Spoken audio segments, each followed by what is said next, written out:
এই বাবু, কি হয়েছে? এভাবে শুয়ে আছো কেন সোনা? আমি ঢোল যাই কি চাও তুমি?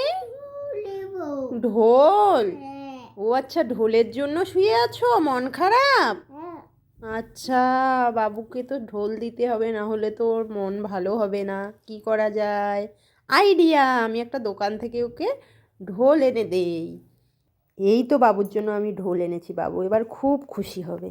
এই বাবু, সোনা, এই দেখো তোমার জন্য আমি ঢোল এনেছি। তাইলে ওই যে কাটি দিল এ মা, কাঠি আনতে তো আমি ভুলেই গেছি। এখন কি করা যাবে? দেখি তো কি করা যায়। বাবু, এই নাও তোমার কাঠি। আরে এই